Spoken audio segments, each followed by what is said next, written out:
अस्सलामुअलैकुम। आज है जी हमारा लेक्चर नंबर 3। इससे पहले हमने कॉन्टैक्ट फोर्सेस और नॉन कॉन्टैक्ट फोर्सेस के बारे में पढ़ा है। आज हम पढ़ेंगे fundamental forces. There are 4 fundamental force in nature, यानी कि नेचर में आपके पास बेसिकली 4 बुनियादी फोर्सेस हैं जो एग्जिस्ट करती हैं। These are gravitational force, electromagnetic force, strong nuclear force and weak nuclear force.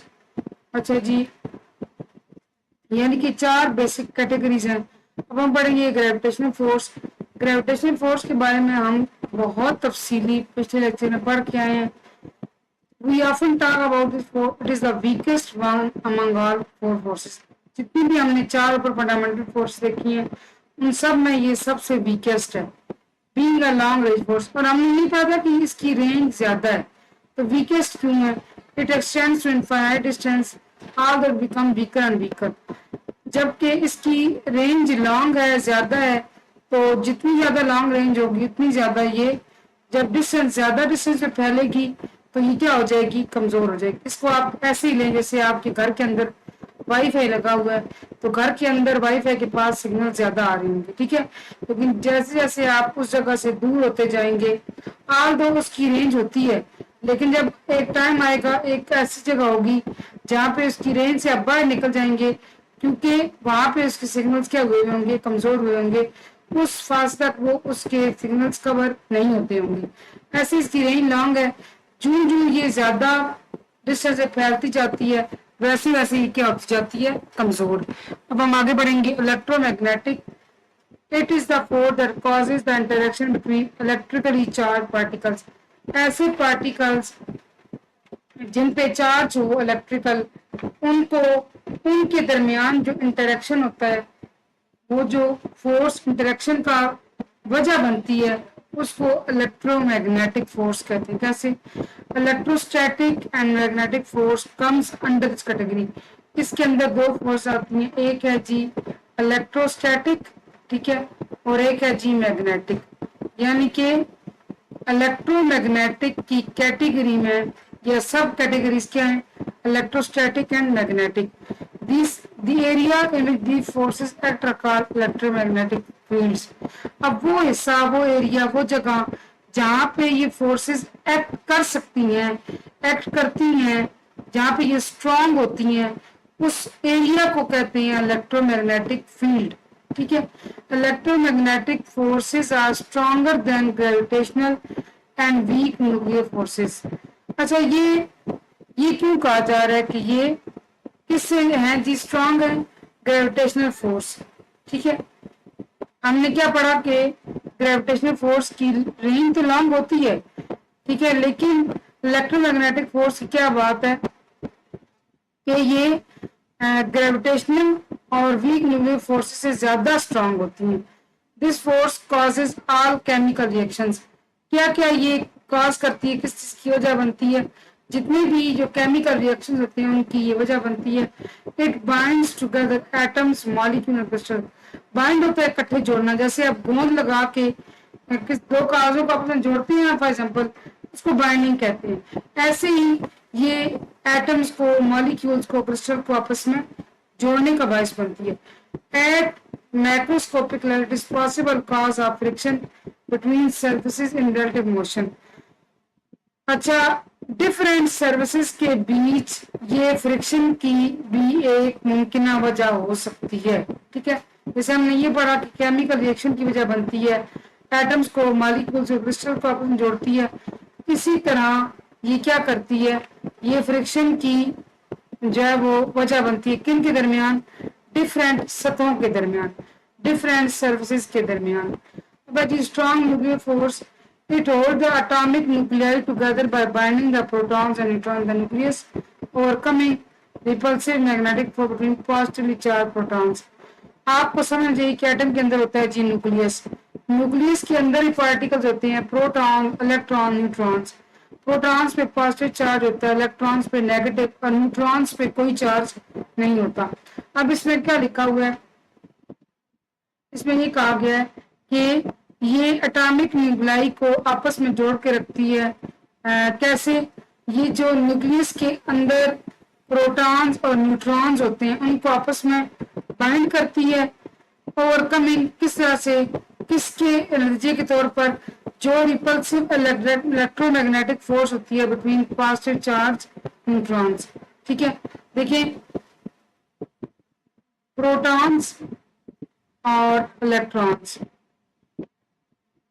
इन पे क्या होता है जी, इन पे चार्ज होता है डिफरेंट। सो ये इसे क्या करेंगे, अट्रैक्ट करेंगे। हम क्या पढ़ के आए थे कि जो सेम चार्ज होते हैं वो इसे को रिपेल करते हैं। रिपल्सिव फोर्स का क्या मतलब होता है, वो फोर्स दो पार्टिकल्स को, दो चीजों को पीछे हटाती है, उनको जोड़ती नहीं है।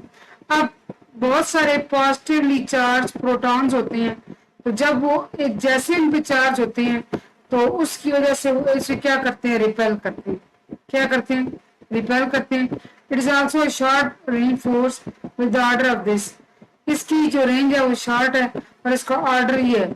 ऑर्डर से मुराद ये कि 10⁻⁻14 मीटर इसकी रेंज है। If the distance between nucleons increase beyond this range, this force ceases to act. अच्छा, जो अब एटम के अंदर, न्यूक्लियस के अंदर जो होते हैं ना पार्टिकल्स, जब उनके दरमियान मतलब कि उनकी रेंज अगर बढ़ जाए, अगर उस रेंज से बाहर निकल जाए, this force ceases to act, तो ये फोर्स एक्ट नहीं करती, वहीं पे एक्ट करना स्टॉप हो जाती है। ठीक है, सीजेस टू एक्ट यानी कि एक्ट नहीं करती। ऑब्वियसली जब इसकी रेंज से बाहर निकल जाएंगे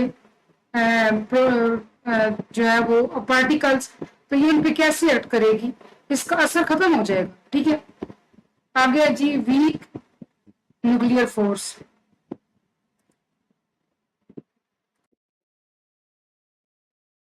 इसके बाद हम पढ़ेंगे week nuclear force. Week nuclear force is responsible for the disintegration of nucleus. अच्छा, ये तो आपको पता है कि न्यूक्लियस जो है वो मरकज होता है किसी भी एटम का, इसके अंदर आपको पार्टिकल्स मिलते हैं, इलेक्ट्रॉन, न्यूट्रॉन और प्रोटॉन। अब ये इस बात का क्या मतलब हुआ कि डिसइंटीग्रेशन ऑफ न्यूक्लियस, यानी कि वीक न्यूक्लियर फोर्स वो फोर्स होती है जो वजह बनती है न्यूक्लियस के अंदर पार्टिकल्स के सेपरेशन को। ठीक है, यानी न्यूक्लियस इंटीग्रेट का मतलब होता है मिला के रखना, एक जगह रहना। ठीक है, डिसइंटीग्रेशन यानी कि वो न्यूक्लियस को के पार्टिकल्स को आपस में सेपरेट करने काम आती है, रिस्पॉन्सिबल होती है, जिम्मेदार होती है। For example the weak nuclear force executes a beta decay of neutron, अच्छा, in which a neutron transform to proton. इस बात समझें कि जो वीक न्यूक्लियर फोर्स है वो क्या करती है, बीटा डीके करती है। डीके कहते हैं जी तबाह होने को। ठीक है, अलग-अलग होने को, पारा पारा होने को। अब ये क्या करती है, न्यूट्रॉन के डीके को जो है वो, जिसमें क्या होता है कि न्यूट्रॉन ट्रांसफॉर्म हो जाता है, बदल जाता है किसके अंदर, प्रोटॉन में। हमने पढ़ा था कि न्यूट्रॉन के ऊपर कोई चार्ज नहीं होता और प्रोटॉन पर पॉजिटिव चार्ज होता है। अब ये जिस प्रोसेस है जिसमें न्यूट्रॉन प्रोटॉन में ट्रांसफॉर्म हो जाता है, इसको हम क्या कहते हैं, बीटा डीके। और ये कौन करता है, ये वीक न्यूक्लियर फोर्स करती है। इस प्रोसेस में और क्या क्या होता है, in this process a beta particle, electron and an uncharge particle. एक तो बीटा पार्टिकल हो गया जिसको आप इलेक्ट्रॉन कहेंगे, इस पे नेगेटिव चार्ज होगा, और एक अनचार्ज पार्टिकल, और एक ऐसा पार्टिकल जिसपे कोई चार्ज नहीं होगा, anti neutrino are emitted.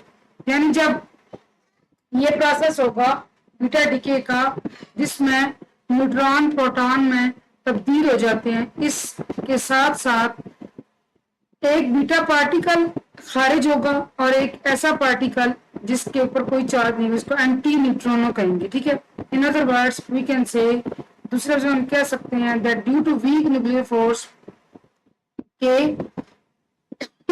Week nuclear force की वजह से radio active decay of atom occurs. ठीक है, रेडियो एक्टिविटी यानी कि डिके कहते हैं जिसमें तापकारी का अमल होता है, डिके ऑफ एटम अकर्स। और वीक न्यूक्लियर, अच्छा ये सारा जो है यानी कि वीक न्यूक्लियर फोर्स एटम के अंदर रेडियो एक्टिव डिके का बायस बनती है।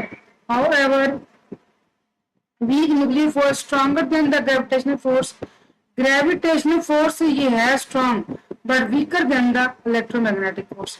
लेकिन इलेक्ट्रोमैग्नेटिक फोर्स से क्या है, ये कमजोर है और इसकी जो रेंज है वो शॉर्ट है और इसकी रेंज कितनी है 10⁻⁻17 मीटर।